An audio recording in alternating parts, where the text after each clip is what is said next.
కరుణాపురం చర్చికి వెళ్దాము అని డిసైడ్ అయ్యి వచ్చాను.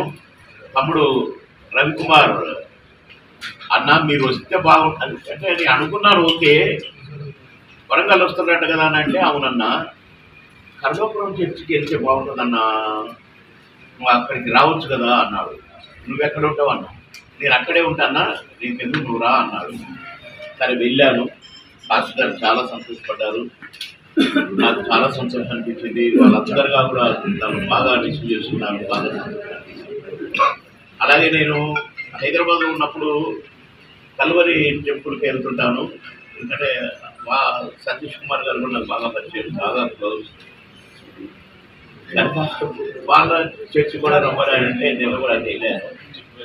ఇవాళ ఫస్ట్ ప్రెస్ మీట్ ఇక్కడ పెట్టుకోవాలనుకున్నాను. అసలు అయితే మన పార్టీ ఆఫీస్ ఉంది ఇక్కడ, ప్రజాశాంతి పార్టీ ఆఫీస్. కానీ ఆయన వరంగల్ వైజాగ్లోనే ఉన్నాడు ప్రచారంలో. నిన్న రావాలి, రాలేకపోయాడు ఆయన. కనుక next press meet Praja Shanti party ఆఫీస్లో ఉంటుంది హన్మకొండలో. సరే ఇవాళ ఎట్లా అనుకున్నా కదా, ఖచ్చితంగా ఫస్ట్ ప్రెస్ మీట్ జరిగి తీరాల్సిందేనని ఇక్కడ ఈ హోటల్లో అరేంజ్ చేయడం జరిగింది. పెన్షన్లు వారి సొంత డబ్బుతో ఇచ్చినారు కేఏపాల్ గారు. వరంగల్ జిల్లాలో కూడా ఎంతమంది పేదవాళ్ళు ఉన్నారో వారికి అందరికీ పెన్షన్లు, విడో పెన్షన్లు ప్లస్ ఓల్డేజ్ పెన్షన్లు వారు ఇచ్చే లక్షలలో మన దగ్గర కూడా ఒక్కరు పెన్షన్ లేదు అని ఫీల్ అవడానికి వీలు లేకుండా వారి సొంత డబ్బు అఫీషియల్గా మేము చేయిస్తాం ప్రజాశాంతి పార్టీలో. ఇంకా చాలా చాలా ఉన్నాయి. ఇది మొదటి స్పీచే కాబట్టి నేను ఎక్కువగా ప్రచారం మొదలుపెట్టిన రోజు నుంచి ఆ వ్యవహారం మాట్లాడతాను. ఇప్పుడు నేను మంచి లీడర్గా మీ ముందుకు వచ్చాను, మంచి మనసుతో వచ్చాను, సేవాభావంతో వచ్చాను. నా వృత్తి పాలిటిక్స్ కాదు, నా వృత్తి సినిమా యాక్టింగ్. ఇది సేవ కోసమే నన్ను ఎన్టీ రామారావు గారు తమ్ముడు నువ్వు చాలా బాగా మాట్లాడుతావు, ప్రచారానికి వెళ్ళు, వారిని ప్రచారం చేసి వారిని గెలిపించుకురా అని పంపారు నన్ను. ఆయన ఏ నోటితో ఎట్లా అన్నాడో ఆ రోజు నుంచి నేను ప్రచారం చేయడం మొదలుపెట్టాను. అదే పార్టీకి నేను ఎమ్మెల్యేగా కూడా అయ్యాను, 3 సార్లు ఎమ్మెల్యే అయ్యాను, మంత్రి అయ్యాను.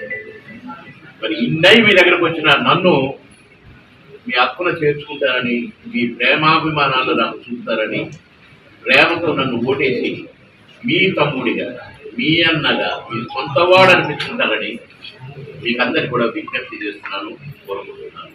అందరికీ నమస్కారం. గొంతు విప్పిండా లేదు. ఇంకా గతంలో కూడా కొంతమంది ఎంపీలు అయినట్టు వరంగల్ నుంచి గొంతు విప్పినరా లేదు.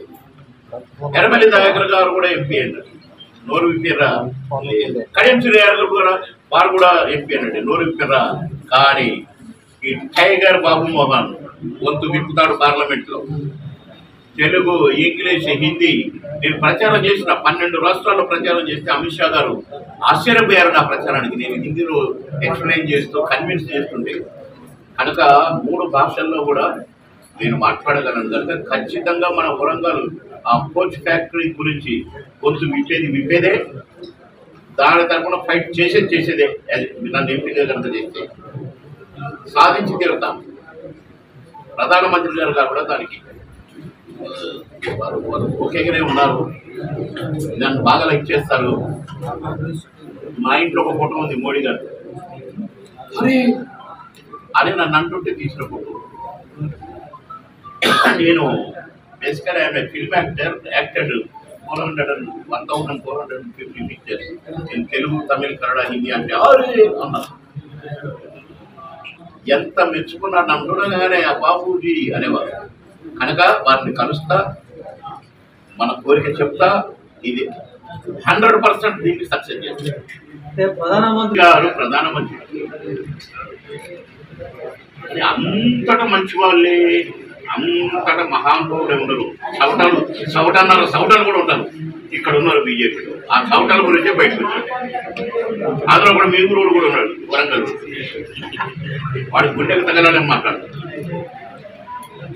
నాకు తమ్ముళ్ళు మొన్న ఎలక్షన్కి నేనంట ABCD అంట నా కేటగిరీ.